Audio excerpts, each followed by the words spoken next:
Assalamualaikum warahmatullahi wabarakatuh. Kembali lagi bersama saya Ilham Nandawiguna, NPM 19103031006, kelas A, Prodi S1 Pendidikan IPA. Di sini saya akan menjelaskan mengenai lembar kerja peserta didik berbasis inquiry. Sebelumnya saya akan menjelaskan apa sih inquiry itu. Inquiry merupakan metode pembelajaran di mana siswa dituntut untuk lebih aktif dalam proses penemuan, serta penempatan siswa lebih banyak belajar sendiri serta mengembangkan keaktifan dalam memecahkan masalah. Lembar kerja peserta didik ini diterapkan pada jenjang SMP dengan mata pelajaran ilmu pengetahuan alam kelas 9 semester ganjil. Materi pokok yaitu mengenai tanah dan kehidupan, alokasi waktu 5 jam pelajaran per minggu. Yang pertama ada kompetensi inti, yaitu mengolah, menyaji, dan menalar dalam ranah konkret, menggunakan, mengurai, merangkai, memodifikasi, dan membuat. Dan ranah abstrak, menulis, membaca, menghitung, menggambar, dan mengarang, sesuai dengan yang dipelajari di sekolah dan sumber lain yang sama dalam sudut pandang atau teori. Kemudian ada kompetensi dasar 4.4, menyajikan hasil penyelidikan tentang sifat-sifat tanah dan pentingnya tanah bagi kehidupan. Selanjutnya ada indikator pembelajaran, menyajikan data dan fakta mengenai hasil penyelidikan berbagai informasi mengenai sifat-sifat tanah serta pentingnya tanah bagi kehidupan. Selanjutnya ada tujuan. Yang pertama, siswa mampu mengidentifikasi mengenai peran tanah dan struktur tanah. Yang kedua, siswa mampu menyajikan data mengenai hasil penelusuran berbagai informasi mengenai jenis-jenis tanah di Indonesia.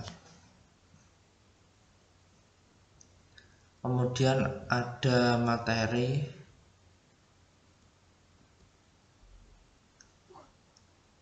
Tanah berperan penting bagi tumbuhan dan hewan. Tanah menyediakan nutrisi bagi tumbuhan. Tanah merupakan habitat beberapa organisme seperti cacing, serangga, jamur, alga, dan mikroorganisme. Tanah sebagai penunjang kesehatan dan penyedia keperluan manusia serta penyedia air di dalam bumi. Tanah dikelompokkan menjadi 3 kelompok utama, yaitu tanah liat, tanah lempung, dan tanah pasir.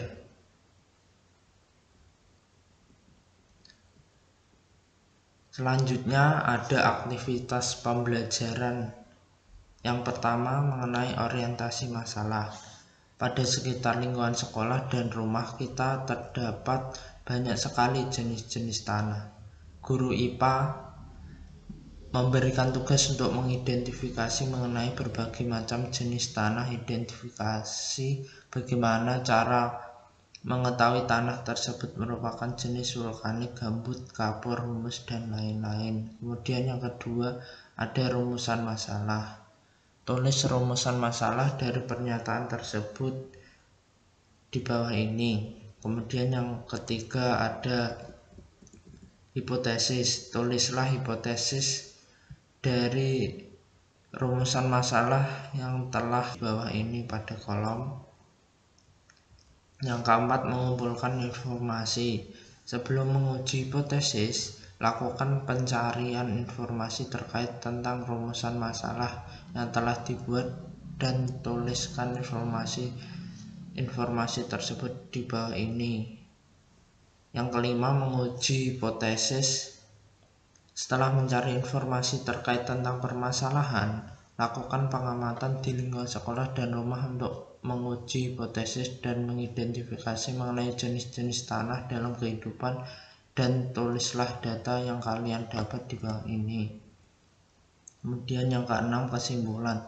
Tulislah kesimpulan dari data hasil pengamatan yang telah kalian peroleh di bawah ini pada kolom.